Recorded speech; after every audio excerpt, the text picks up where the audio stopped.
Bismillahir Rahmanir Rahim. Are we ready? Yes. Alhamdulillah. Last week I said we're going to get started on time. And here we are starting at the same time we started last week. Alhamdulillah. But inshallah, next week we'll get it started on time. Alhamdulillah, we are progressing in the way that the scholars have discussed. The first obligation for every sane adult is to know Allah. So once we know who our Lord is, who our Creator is, and more specifically, that He has attributes of perfection, and due to that, there is nothing else in existence that is worthy of worship. That is a Tawheed. Once we have a proper understanding of Tawheed, then we have to take it from what's in the mind, which is the Aqidah, in the mind and in the heart, and then that has to translate into actions. So we recognize Allah subhanahu wa ta'ala, and that there is nothing worthy of worship except Him. We recognize that the Prophet Muhammad sallallahu alaihi wasallam is His messenger, so He is the one that teaches us how to fulfill the purpose of our creation. And the purpose of our creation is to worship Allah.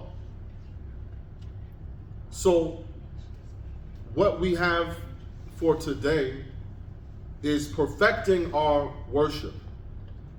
The rules of purification, prayer, and fasting. And we chose those particular acts because that is something that we have to do on a daily basis in regards to purification and prayer. And then with fasting, that's something that can be frequent if you do a lot of voluntary fasting. The other acts of worship are paying zakat, but that is only once a year if the conditions are met, if you have the money. And there's Hajj, making the pilgrimage to Mecca, which is once in a lifetime. So those are in a separate category because they're not frequently occurring like purification and prayer are, like a daily basis. And then of course, as we said, fasting, if you do so on a regular basis, then you need to understand what the rules are. So before we learn how to pray, the first thing we have to do is be in a state of ritual purity. That's a condition for the validity of our salah. So the first thing that we want to learn are what are impure substances. And the Arabic term for that is an-najasa. An-najasa. And we have our list here. Hopefully we'll be able to go through these quickly due to the time. But where we need elaboration, we'll elaborate. And I gotta make use of this beautiful whiteboard behind me. So this list here, we start with urine, excrement, blood, pus, and that includes even like the clear substance that could be like in a pimple or something like that, so it doesn't have to be yellow.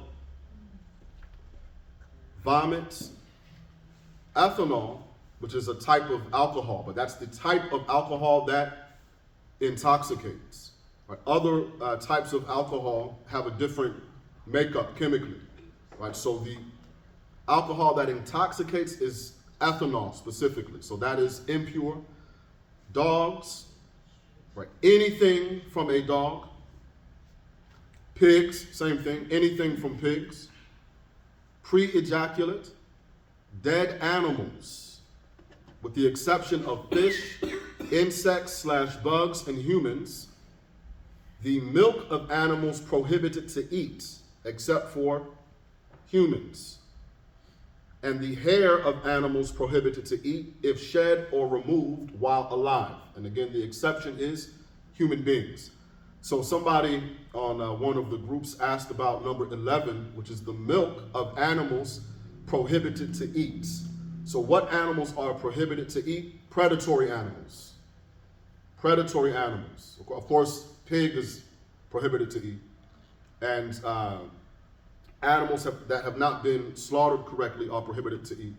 But here we're assuming even if they were to be slaughtered correctly, and it's not a pig, if it's a predatory animal, then it's haram to eat. All right, and how do we identify a predatory animal? Any animal with fangs or claws. That is prohibited to eat. All right, so their milk would be prohibited. All right, so the first example that came to my mind is a grizzly bear. All right, what's the ruling of if you can catch one, right? What's the ruling of eating a grizzly bear? You can't. It's haram. Why? Because it's a predatory animal. They got those big old claws and fangs. So you also cannot drink the milk of a bear. Like I said, if you could get a hold of some bear milk, it would be haram to drink. So you wasted your efforts. Right? And then the hair also. Right? So you can't have a bear skin rug. I was about to say, would that count? Or excuse me, a hair rug. I was about to say, does that count for cotton? Not cotton. Cotton is a plant. Wool. Wool, no. Before you mentioned predatory animals. Right, because you can eat a sheep. What about the hair of a cat? Hair of a cat is impure. Impure? Right. So what about roadkill? You Roadkill? know, That would be I mean, impure. they don't kill I'm not eating it after it's been ran over, but you know how they'll have like roadkill dinners, and then some of them are predatory, but Right. are they not? Those type of animals are not. It depends on if they have claws and fangs. If they do, they will be impermissible. Right, so like a raccoon Or possum. or a possum. Okay. Can a possum bite you? Yes. So it's prohibited to eat a possum. I sound silly saying that, right? But that's the ruling. All right, so those are impure substances. And this is important to learn because it relates to the purity, ritual purity in terms of making the prayer. You can't have any of these substances on you, on your person or on your clothes or in the spot that you're going to pray. All right. And if it's there, you have to wash it. Right. So how do we wash to remove impurity? And then what type of water do we use also when we make wudu or ghusl, which we're going to see later on in the list? It's plain water. Plain water that has not been used for removing impurity or lifting a state of impurity. Okay? That's not on the notes, so write it down or remember it. What kind of water do we use? Plain water that has not been affected with impurity. Plain, clean water. That's what you have to use for cleaning impure substances and also for wudu and ghusl. So then we have what obligates wudu. Nawaqid al-wudu, and wudu is commonly translated as ablution, and I don't like that translation, it sounds funny. But ablution, wudu, is where you wash certain limbs in preparation for salah if you are in a state of minor ritual impurity. So how does one get into a state of minor impurity? It's this list that we have. So one is using the bathroom. Number one or number two, you are now in a state of impurity. And we put in parentheses here, cleaning oneself is required. Right? This is called istinja. Istinja, that is wajib, it is an obligation. If you have any type of substance that doesn't tear when using it, we use toilet paper in modern times. So if you have toilet paper and water, that's what's preferable to use. If you don't have either one, the scholars say water, a lot of water. It's better than wiping with something else. So you have to do that though. After that, there's passing gas, then sleeping without being firmly seated. So if you're seated firmly to where you're not leaning over in any way, then if you go to sleep, it doesn't break your wudu. But if you're leaning, if you're reclining, laying down, then sleeping will break your wudu. Yes? I just had two questions that popped up in my mind. One more ridiculous and the other number one. What if you're in like a recliner? Breaks your wudu. Okay. Number two, what if you somehow were on the toilet, haven't used it yet, and fell asleep before you could use it? Breaks your wudu. Okay. I've seen kids go to sleep on the toilet before, man. So that's a real life scenario. So sleeping without being firmly seated, and that does not count dozing off. All right, so how do we know if we're sleeping? One, they say if you have a dream, means you know for sure you were sleeping. But if you can hear people talking, that means you just dozed off. You're not asleep. If you still have some awareness of your surroundings. Right? But if you go all the way to sleep and you're not firmly seated, breaks your wudu, and also loss of consciousness breaks wudu. So if I were to get knocked out of it. Out of wudu. When you get back up, you want to make salat, got to make wudu. That's right, David. After that, it's touching the privates with the palm. Right, so the inside of your hands. So the scholars say when you put your two hands together like this, whatever you can't see, that's what breaks the wudu if you touch your privates. Like this, I think.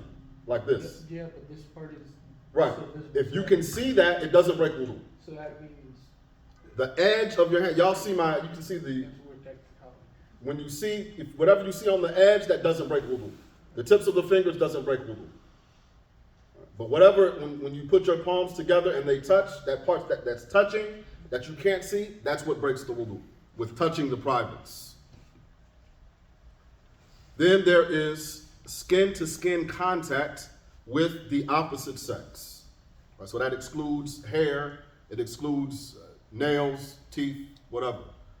I don't know why you would, poke somebody's tooth, but if you did, it would not break your wudu. It's skin-to-skin contact. If someone grabbed me by the shoulder, would that count? If I had like a shirt. If it's skin-to-skin contact, Okay. skin-to-skin. So we put a note here. It is prohibited to do salah, the prostration of reciting or prostration of thanks, to circle the Kaaba, and to touch and or carry a mushaf in a state of minor impurity. And when we say to touch or carry a mushaf, that's written form of the Quran. Whether it be the whole thing, one of those little one juz pamphlets or booklets, if it's a book of tafsir, and the print of the Quran is more than the words of the tafsir. Right? Or on your phone. Open up your Quran app on your phone. If you're in a state of ritual impurity, don't scroll up and down with your finger on the screen, because you're touching the mushaf. Right? So the mushaf here is an all-inclusive term. The only exception when we talk about carrying it is if you're carrying, let's say, in some luggage. You're traveling somewhere, you put your mushaf in with in a bag. You can carry that bag because the intention is not carrying the mushaf, but it's carrying the luggage. Right? So that's the exception. Yes, I think. Does this include like translation? No, the actual Arabic Quran. Yes, I think. You were going to say something? I was just wondering, I think I answered my own question though, because you said the intention of it. So, because sometimes I'll wrap my musaf like in a shawl, so that way if I happen to break wudu, I can still like transport it. So I don't put it in a Right. bag, but that would not be good. Well, This is if you're still- just carrying the mushaf, that would break your wudu, Right, because you're carrying the mushaf. right. Except with the Hanafi school, I believe. Okay. But I'm not an expert in I Hanafi. can just be like I intend to follow him. So then on the next page, there is the requirements of wudu. So we know what we need wudu for. So now how do we make wudu? So there are 6 requirements. The first is the intention, and niyyah, the intention. And that is just in your mind, when you get ready to wash your face, it's the answer to the question, why am I putting this water on my face? The answer to the question is, well, I'm making wudu. I'm doing purification. That's your intention. The answer to the question, why am I doing this? So that has to be there right when you wash your face. You have to have the intention of wudu, intention of tahara, or removing the impure state. Then there is washing the face.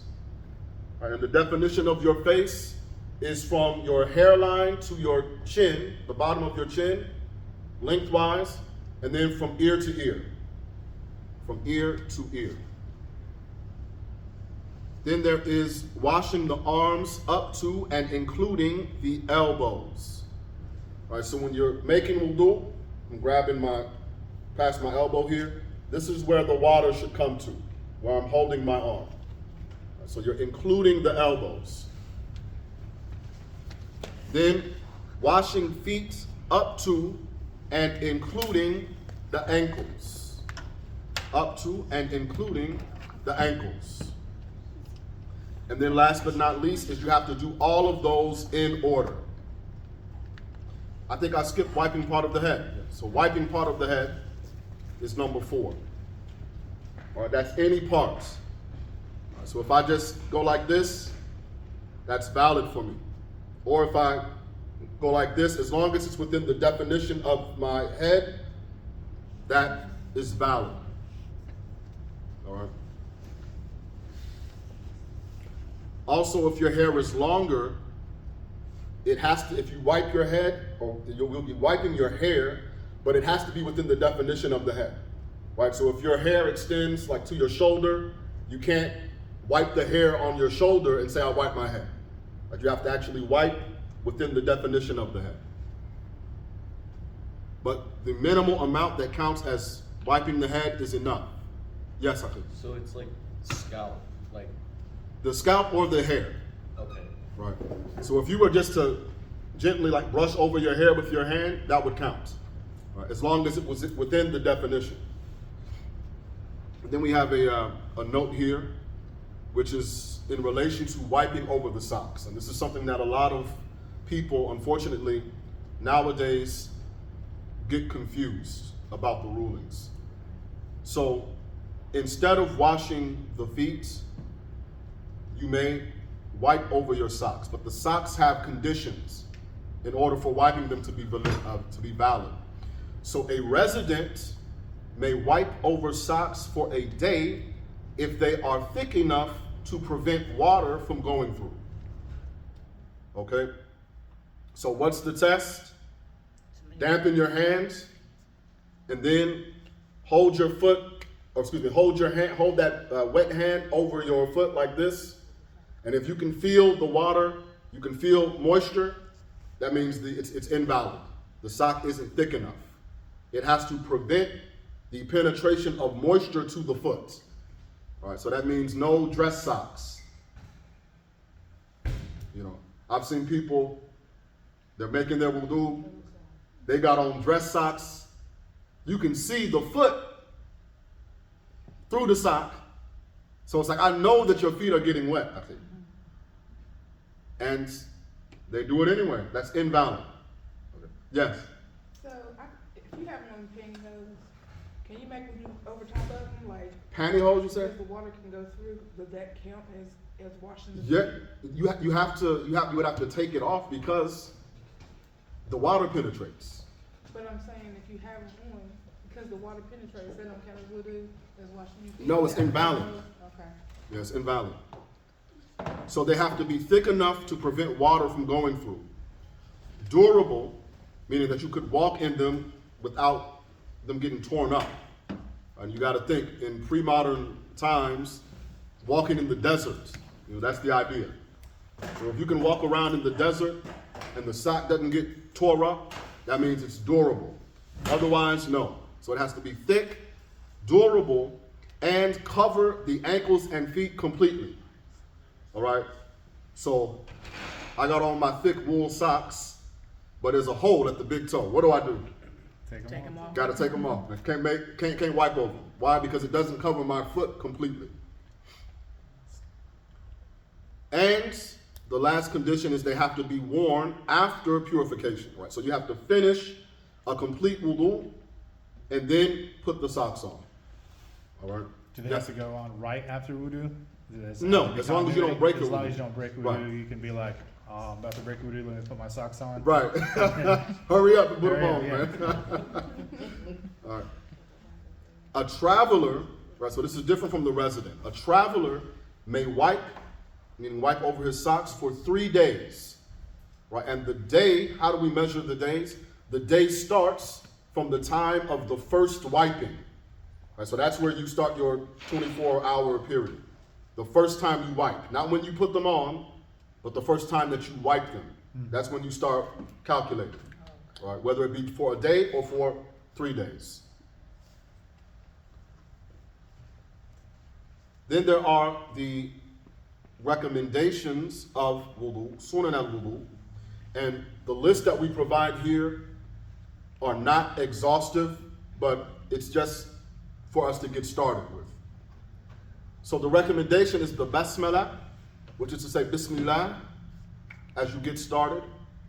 And we put 2 stars next to that because according to Imam Ahmad, that is an obligation. So it's preferable to just, even though it's recommended, according to the Shafi'i school, out of respect for Imam Ahmad, you shouldn't leave it.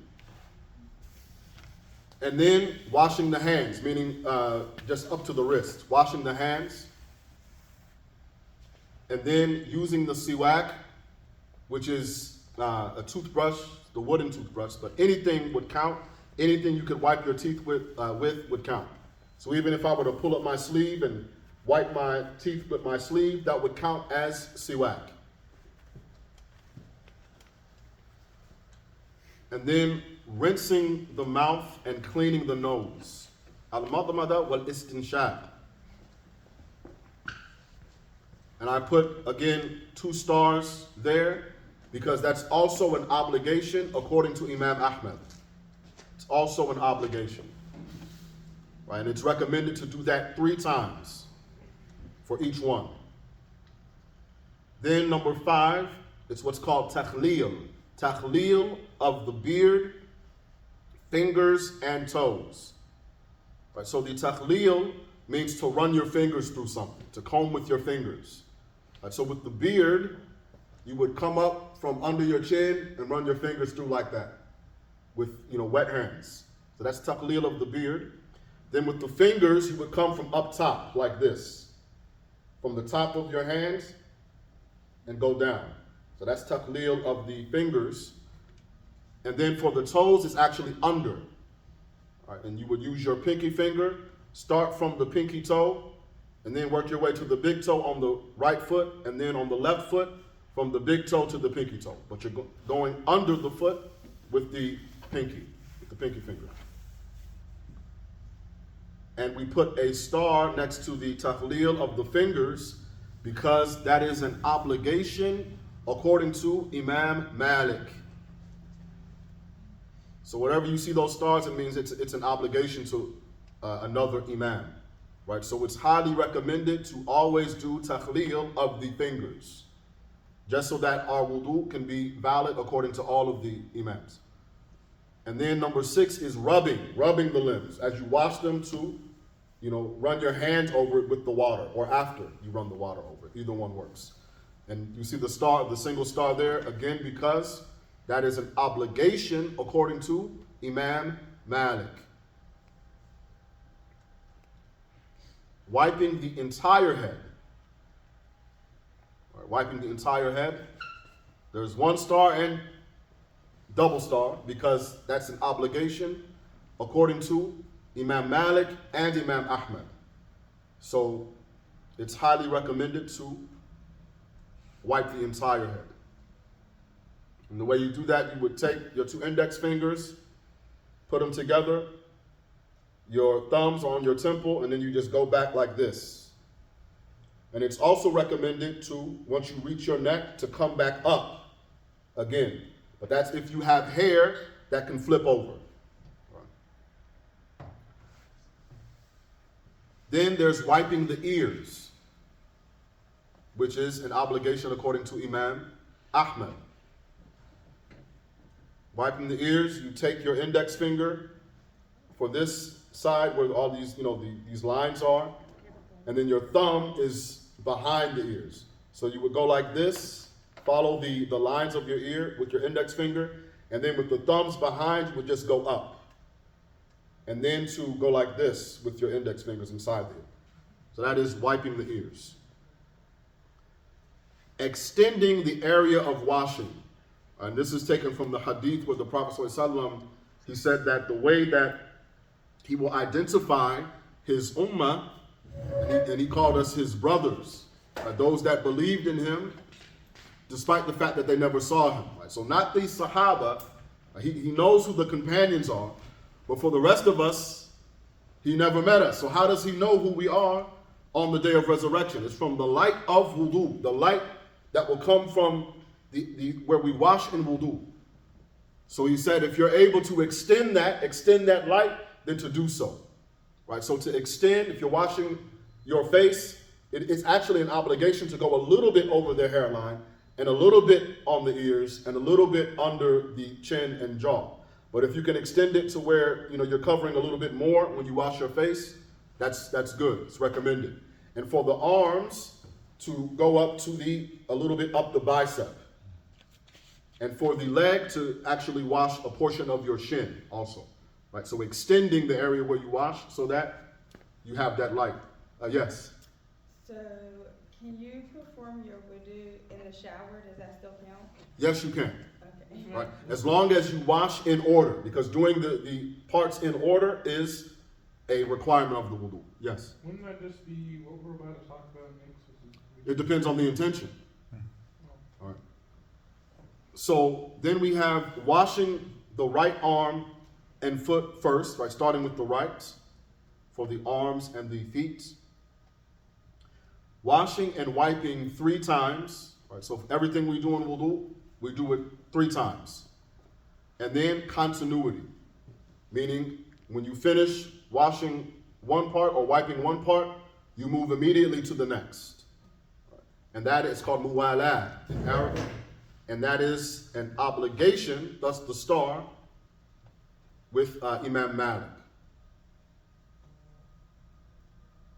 And we emphasized putting these stars, especially with Imam Malik, because in our country, a lot of people have dogs. You might encounter a dog. Some Muslims actually have dogs. Right? So dogs are impure, according to the majority of scholars, except who? Except Imam Malik.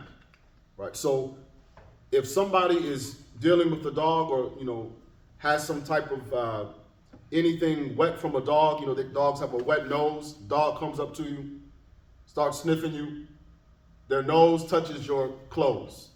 So now you have, it's not mucus, what is it called? The wet stuff on the nose of a dog is now on your clothes. There's a special way of washing that. You got to wash it 7 times, one with dirt. That's according to the majority of the scholars. For Imam for Imam Malik, that's not the case. The dog is pure. But if I'm making wudu or ghusl now, how do I have to do it? If I'm not going to do anything about that dog impurity that's on my clothes, I have to do my purification according to Imam Malik.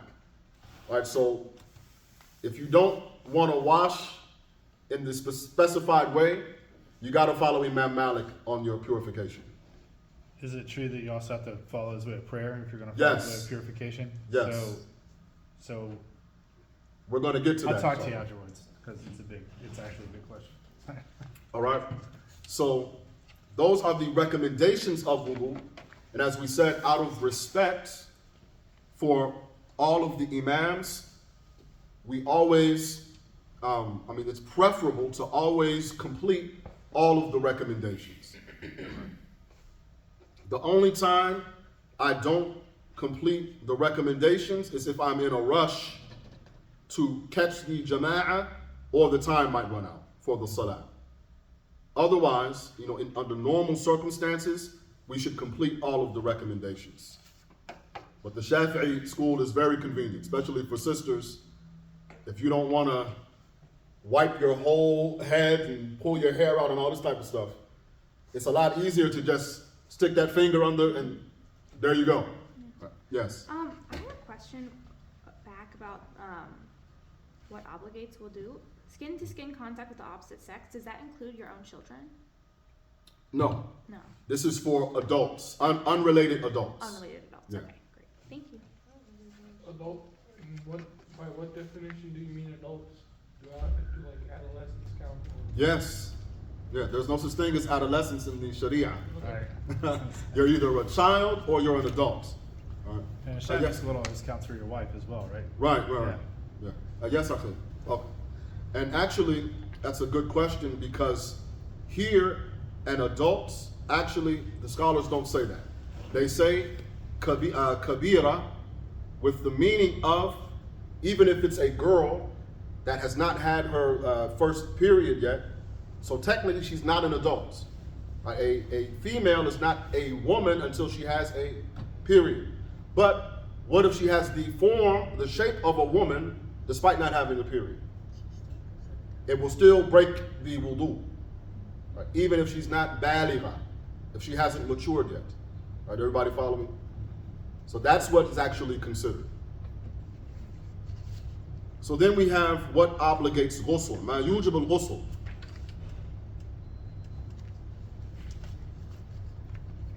The first, and this is a short list here, relatively. The first is sex. The second is ejaculating. The third is finishing the menstrual period.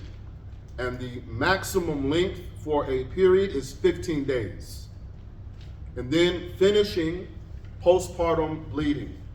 And the maximum for that is 60 days. So we have an important note.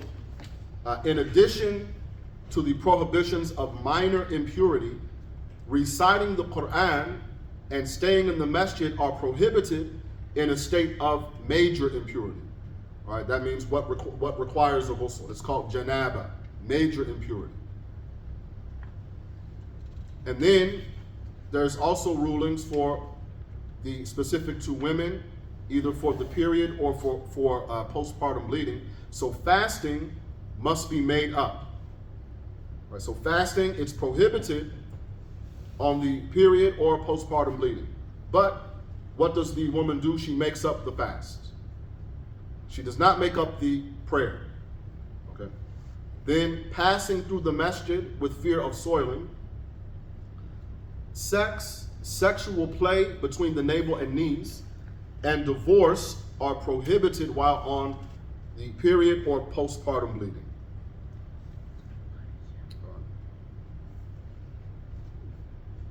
بس ما بيصير المكوث بالمسجد No. وهي على بيريود لو تحكيها. And there's an exception here when we talk about reciting the Quran for somebody that's in a state of major impurity. If one recites, let's say in adhkar, the intention is not recitation of the Quran. The intention is the dhikr. So that's an exception to the rule.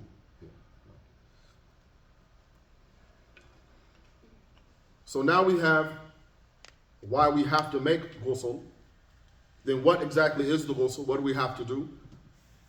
It's one, you have the intention, and that intention comes in your mind, in your heart, right when the water hits your body.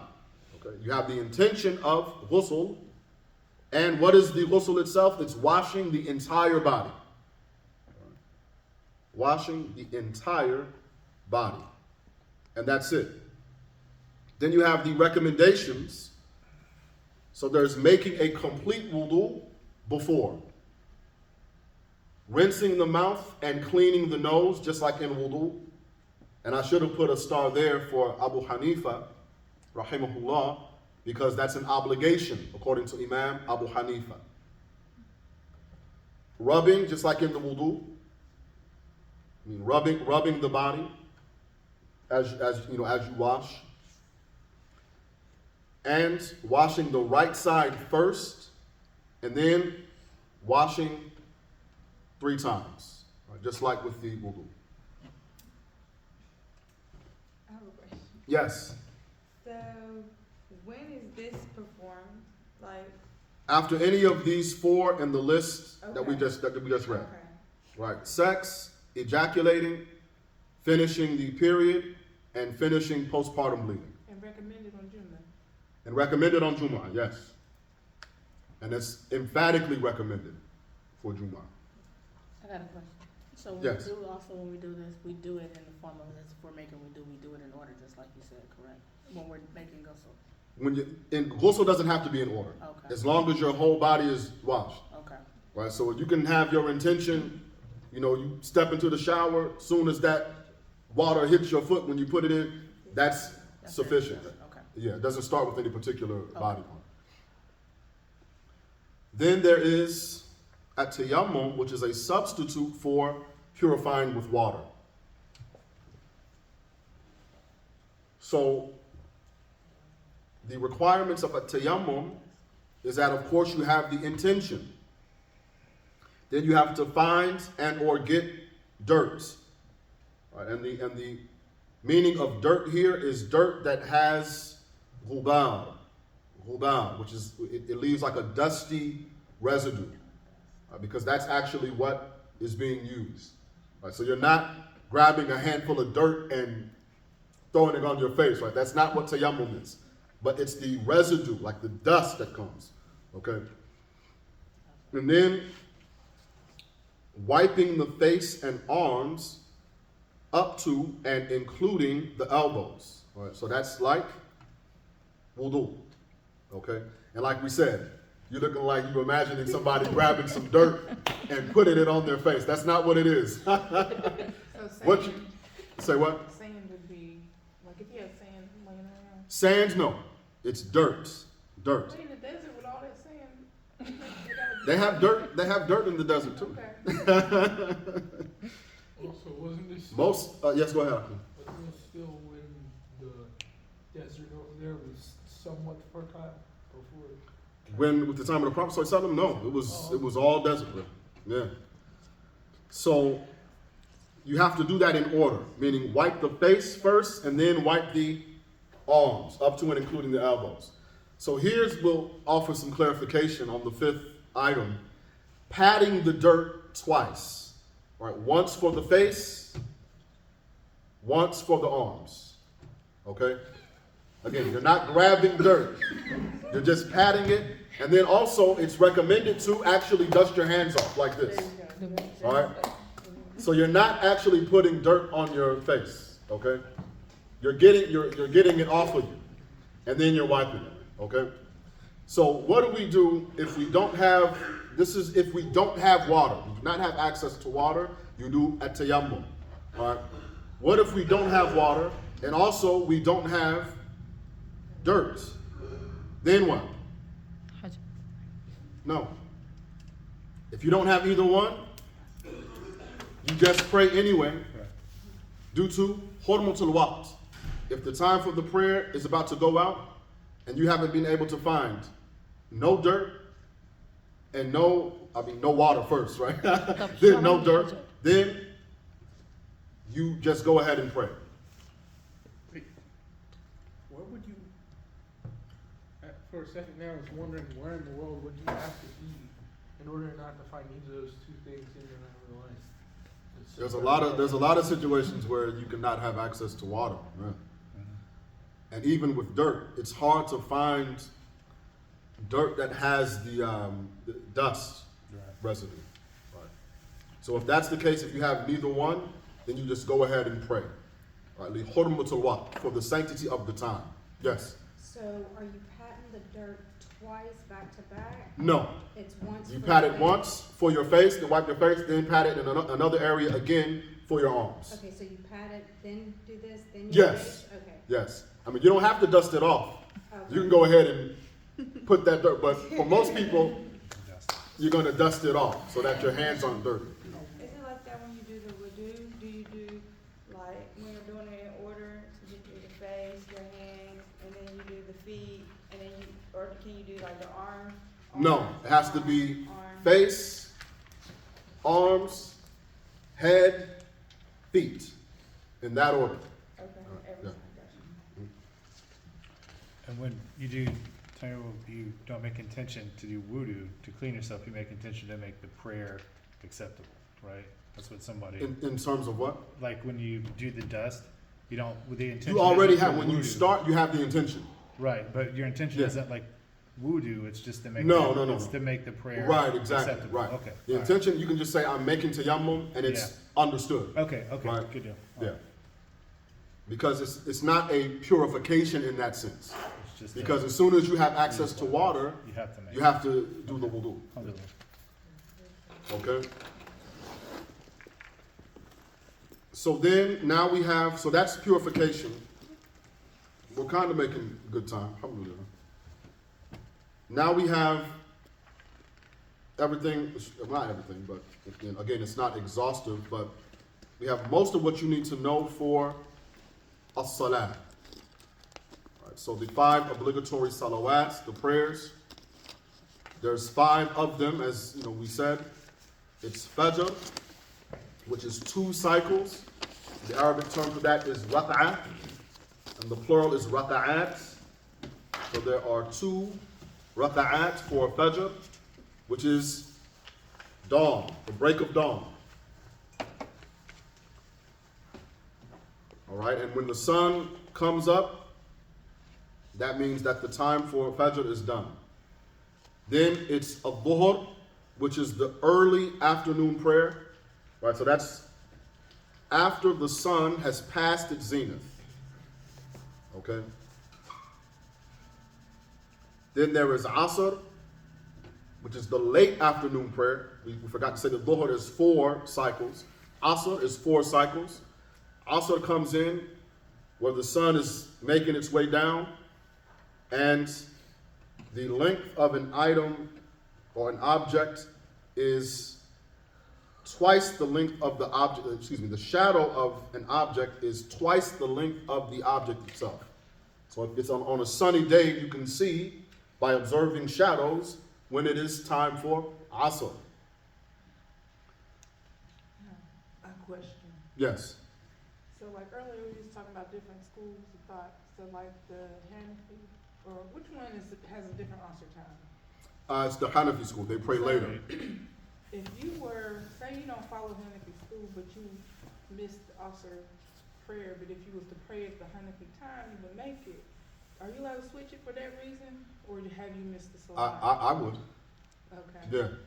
But does Just so mean that you wouldn't be in disobedience. But that doesn't require you to follow the Hanafi school. No, you have to follow the Hanafi rules of the Salah. I'm Right. talking about going forward, like in life. For that particular prayer, you would have to pray according to the Hanafi school. Okay. But for the rest of your life, no. Isn't it also important to remember that the Hanafi is just delayed, it's not outside of the actual. Right, Asr exactly. time, Right. right? It's So, delayed. The yeah. entry is not the same. Yeah. But we can get into differences of opinion in another lesson, because there's a lot that we can benefit from. So then there's Maghrib, which is sunset, the sunset prayer, and that's 3 cycles, and Isha, the night prayer, which is 4 cycles. And of course, if we study an actual text of fiqh, there's the details, right? So we have Matan Abi Shuja', where we talk about all of these things in detail. So you can refer back to that. Then there are the conditions of the salah, or what is required before we actually begin to pray and has to be there throughout the salah. So one is purification, whether that be having to make wudu or having to make ghusl. Right? You have to have purification before the salah.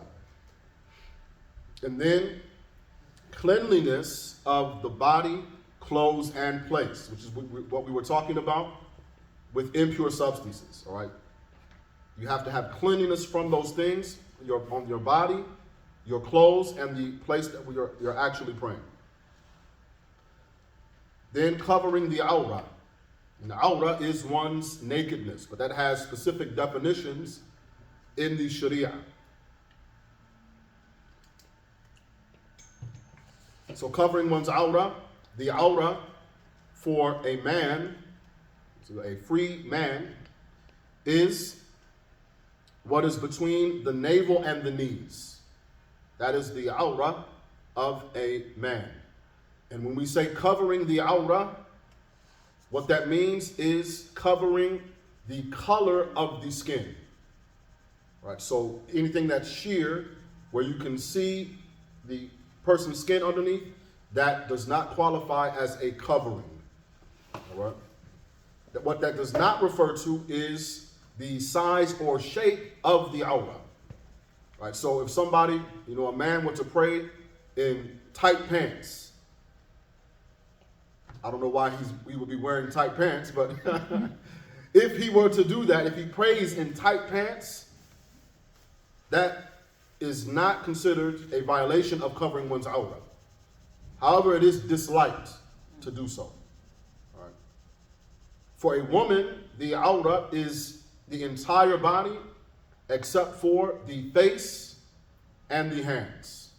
Right? And we defined what the face is in wudu. The entire body with the exception of the face and the hands, meaning anything below the wrist is awrah. Okay? I know some people think that the feet can be uncovered. That's according to the Hanafi school. All right? So that's the awrah, and again, it's the skin that's covered, the color of the skin that's covered, not the size or shape. All right, but that doesn't mean that wearing tight clothes is permissible. Okay? A lot of people get this issue confused. If a woman were to pray in very tight clothing, as long as her skin is not visible, her salah is correct. Okay? Where does the prohibition of tight clothing come in? What does that have to do with anything? Right. Anybody? Could you repeat the question? With tight clothing, people always get this confused. Where does the prohibition of tight clothing come into play? When going out? You said public. Right. You said public? No. Yes, going out. Right, so the prohibition of tight clothing is for the fitna, if there's unrelated men. It has nothing to do with the validity of the prayer. I've said this so many times to people that for whatever reason, do not believe what I'm saying. But that is in fact the correct ruling. Okay? A woman wearing tight clothing in the prayer has nothing to do with the validity of the prayer. I'm emphasizing it for the recording, right? Rewind this part and listen to it again. It has nothing to do with the validity of the prayer. It's a separate issue. Okay? Then there's facing the qibla and the knowing the entry of the salah time. So those are the conditions. Then the requirements of the prayer.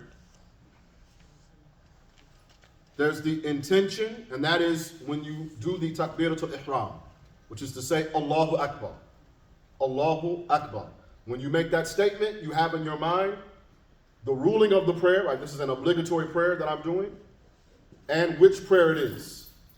Right? It's the obligatory Maghrib prayer, which we're going to pray soon. My intention is to pray the obligatory Maghrib prayer on time. Okay? Then there's Takbiratul Ihram, which means you say Allahu Akbar to start your prayer.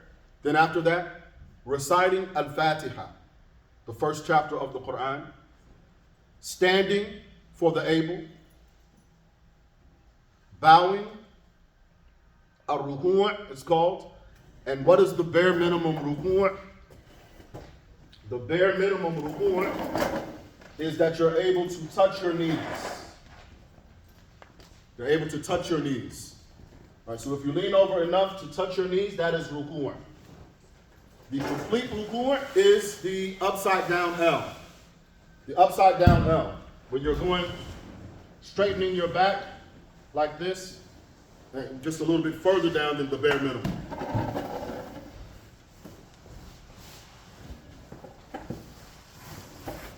جبت هاي وما بدي.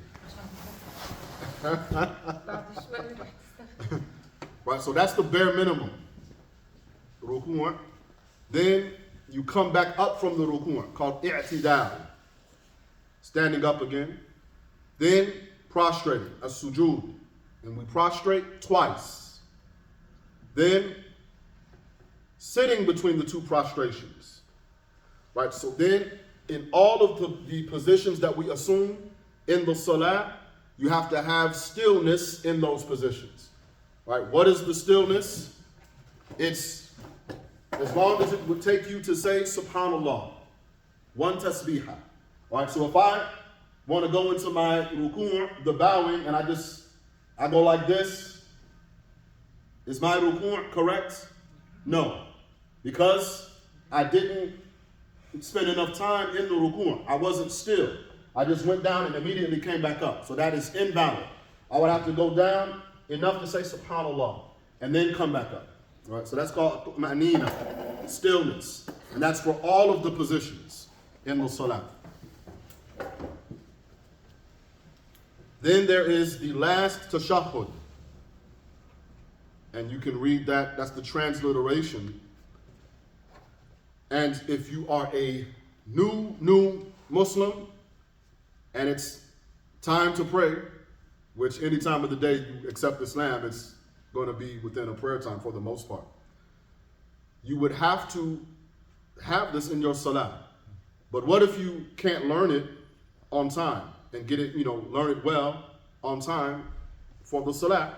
You can translate the tashahhud. You can translate it. Okay? Now, going back to Al-Fatiha, if you don't know Al-Fatiha, you cannot translate Al-Fatiha. So what you would do, if you knew some other portions of the Quran, you would do that. If you didn't know any other Quran, then you would do what's called dhikr. Mentioning Allah subhanahu wa ta'ala. Subhanallah, Alhamdulillah, Allahu Akbar, like this. These phrases for about the same length as the Fatiha. Right? That's the replacement. If you don't know any adhkar, if you don't know any of those remembrances, what do? You just be quiet.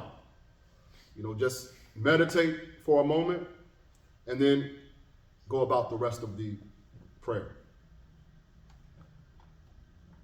But what's the requirement in the salah? It's the last tashahhud. Okay? And sitting for that, as we have as number 12. Then after that, there's prayers on the Prophet where you would say, Allahumma salli ala Muhammad. And we have the translation there. And then sitting down for that, right, in that last cycle of prayer. And then the last obligation or requirement in the salah is at taslimatul ula. So that's how you end the prayer. So we open the prayer with Allahu Akbar and we finish the prayer with Assalamu alaikum. Allahu Akbar, Assalamu alaikum. Okay? So that's the bare minimum salah.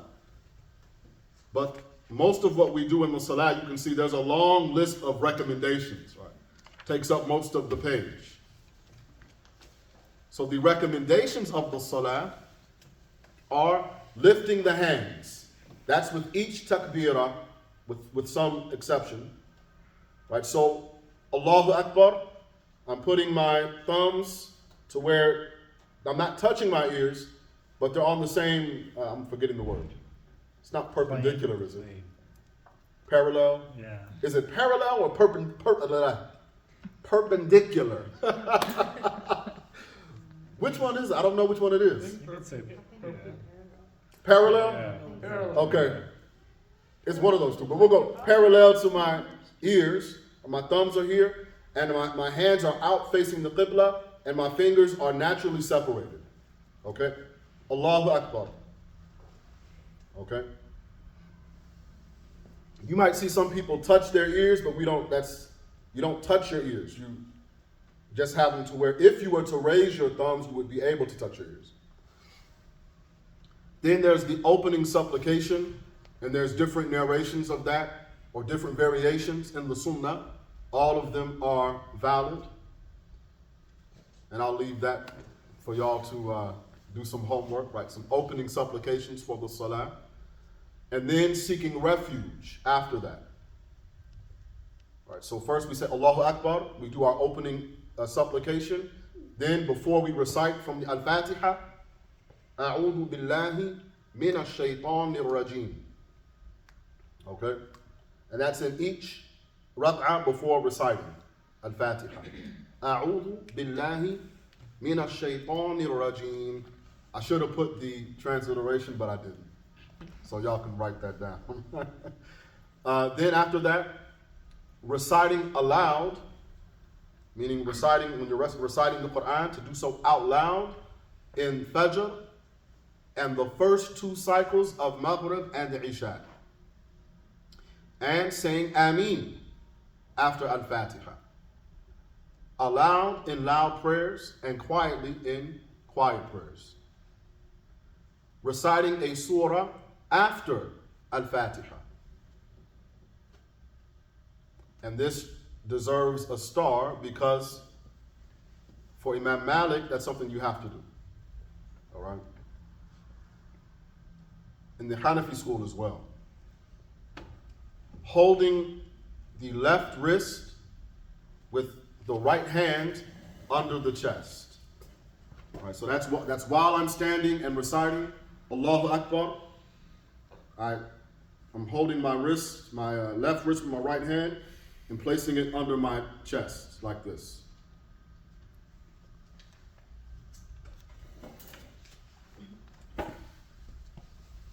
Then at tasbihat, and that's in the position of ruku' and a sujood, the bowing and the prostrating. So in the bowing, Subhana Rabbi al-Azim, and you say that 3 times. And then in the prostration, Subhana Rabbi al-A'la, 3 times. After that saying, when you come back up from the bowing, Sami Allahu liman hamida. That's when you come back up. And when you're back up standing, Rabbana lakal hamd.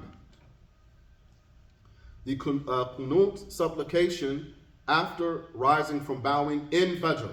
That's something that is specific to the Fajr prayer. And I meant to put that in italics because if you miss that in the Fajr prayer, you do what's called the prostration of forgetfulness.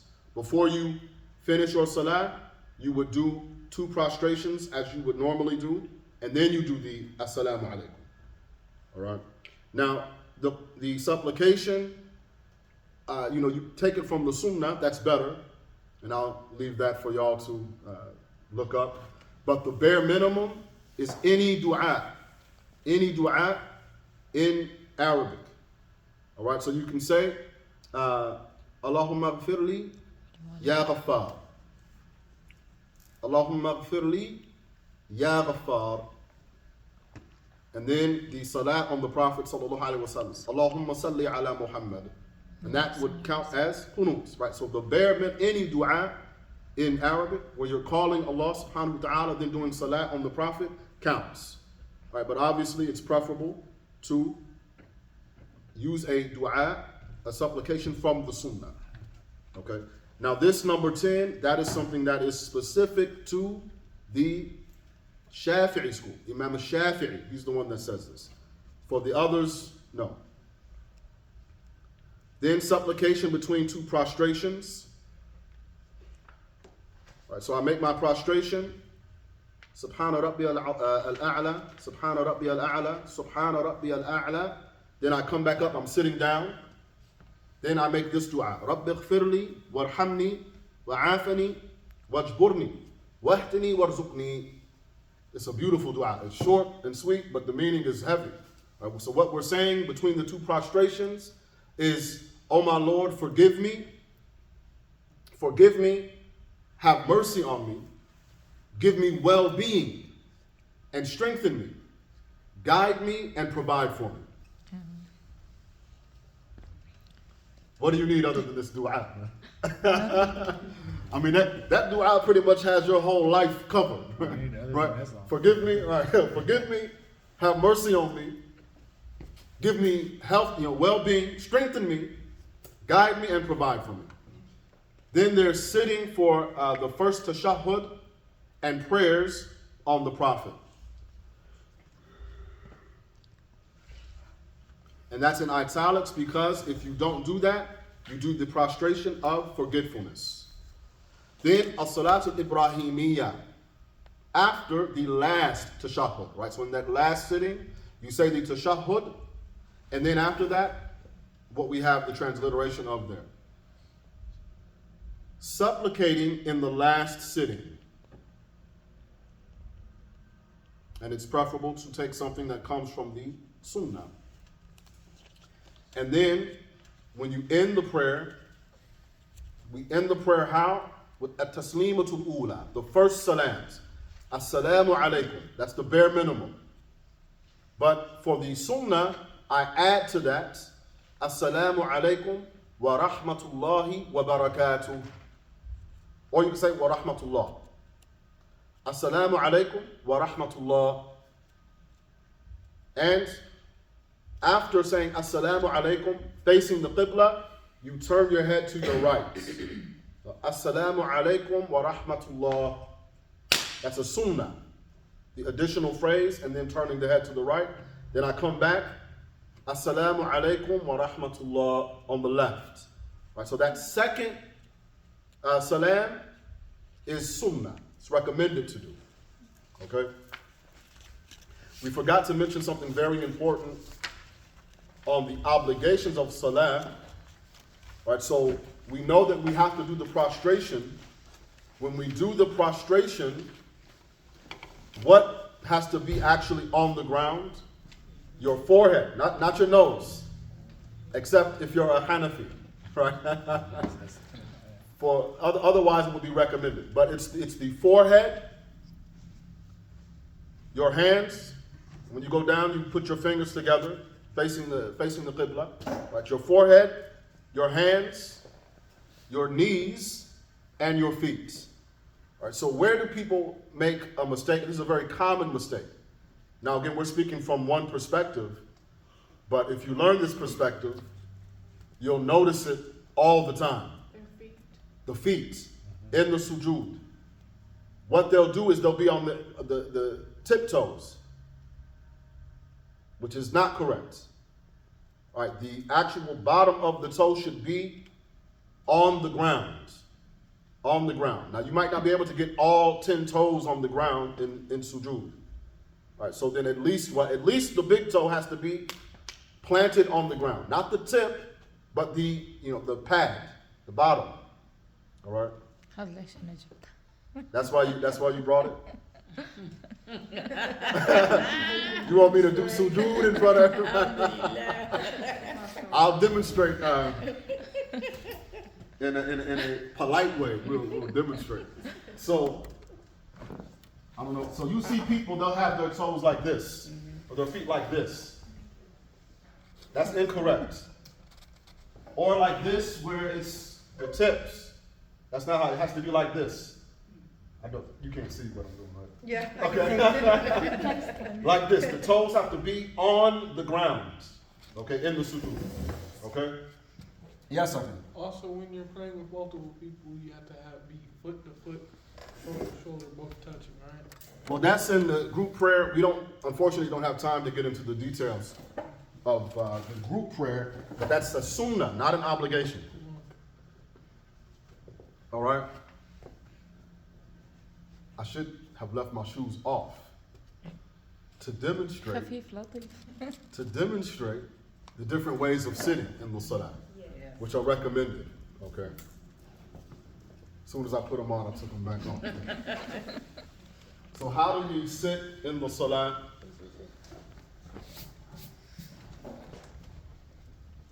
I feel like this is hot.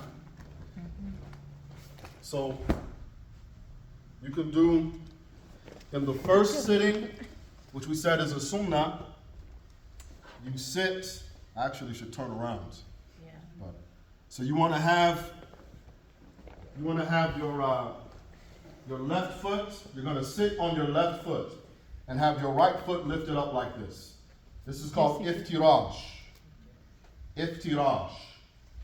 Sitting on your left foot with your your right foot raised up, toes on the ground.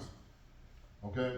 Then there's tawarruk, where you tuck your left foot under your right shin. This is called tawarruk, and this is recommended in the last sitting. All right, so the first sitting is iftirash. The second sitting is tawarruk. It's called tawarruk because you're leaning on your hip. Tawarruk. So you're kind of positioned slightly to your left. Tawarruk it's called. This is sunnah in the last sitting. In the last sitting. All right, and when you do your tashahhud, your hands are in either position. Your hands are, you get your fingertips to your knees. And you're going to have your right hands like this. So if you see, I put my thumb under my index finger. Thumb under the index finger. And then when I say illallah, I raise it up. I raise it up and kind of bend it slightly. Illallah, that's where you raise it. And you keep it like that until you do the taslima, until you finish the prayer.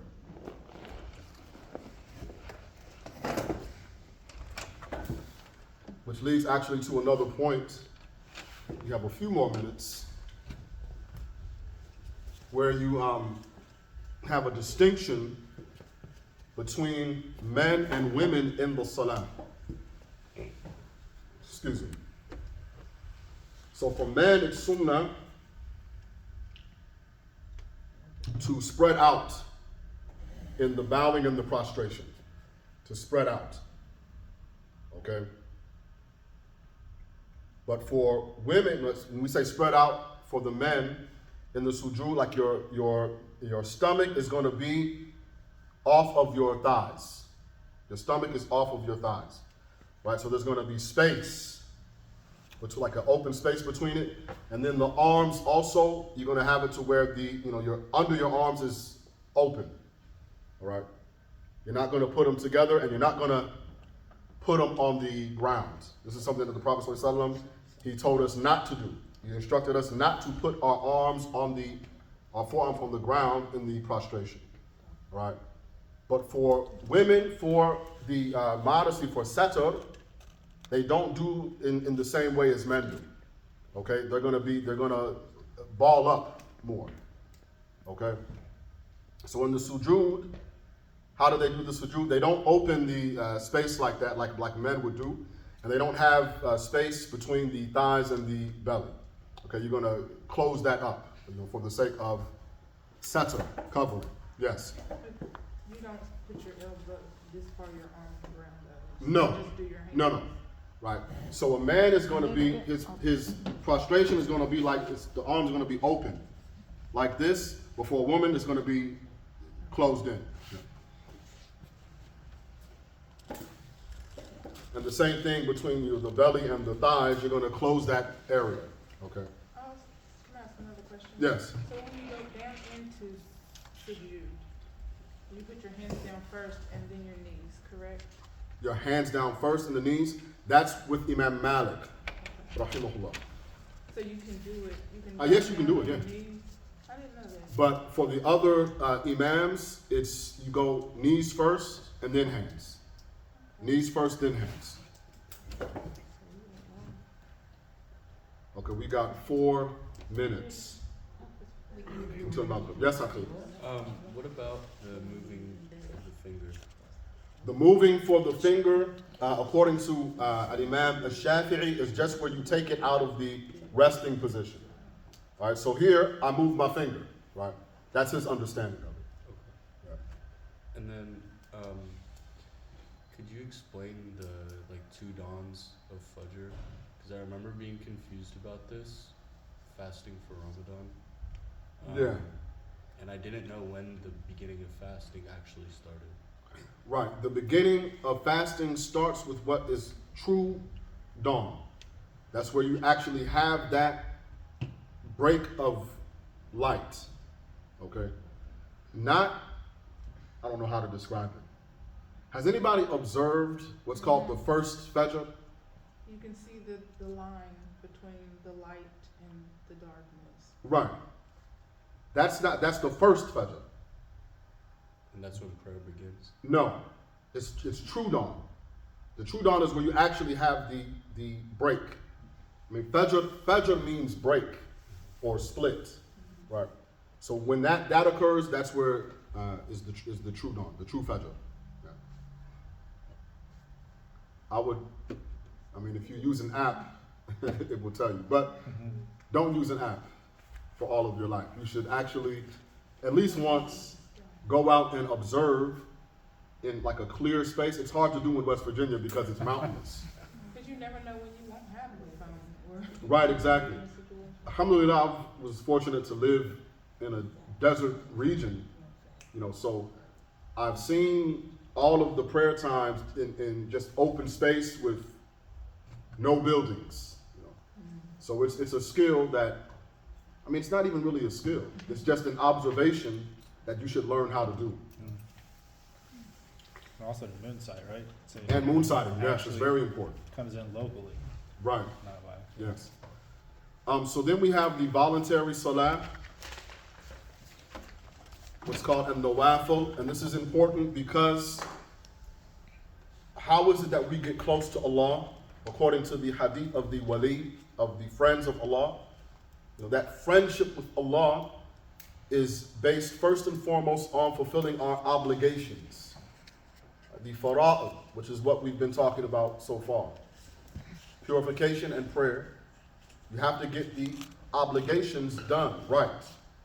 But then how do we get closer to Allah, to where Allah subhanahu wa ta'ala loves us? It's through the nawafil, voluntary acts of worship. Right? So the voluntary salawats, and this is not an exhaustive list, but these are the main ones that you can do on a regular basis, a daily basis, is the rawatib. It's called a-rawatib, which are the voluntary prayers that come with each obligatory salah. Okay? So with Fajr, you do 2 cycles of prayer before Fajr. Then for Dhuhr, 2 before, 2 after. That's what's emphasized. It's called mu'akkada. 2 before, 2 after. Then for Asr, there is no mu'akkada. There is no mu'akkada for Asr. There's nothing emphasized for Asr. For Maghrib, it's 2 after. And for Isha also is 2 after. 2 cycles after. So all of them are 2, but it just depends on the place. Okay? Those are the rawatib. Then it's Maghrib time. But we'll finish these and then we'll go pray, inshallah. Do we have to go through these, the fasting and voluntary fast, or are we done with Maghrib? What do y'all think? This is a survey, right? You gotta do 2 of them, right? After Maghrib? So, yeah, after Maghrib, we have fasting and voluntary fast. That's if y'all want to do it. Or you can just read the notes and call it a night. But anyways, after that there's witr, which is an odd number. Okay? An odd number where you separate the last rak'ah. And that's heavily emphasized. In fact, according to the Hanafis, it's considered an obligation to do witr. And then number 4 is at-tahajjud, which is the night prayer. Okay?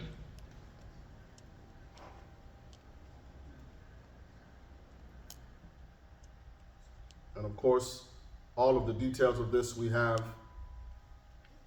in our lessons on the actual fiqh text, Matan Abi Shuja. Okay, we have the Adhan about to be called, so we will stop here and go pray Maghrib, inshallah.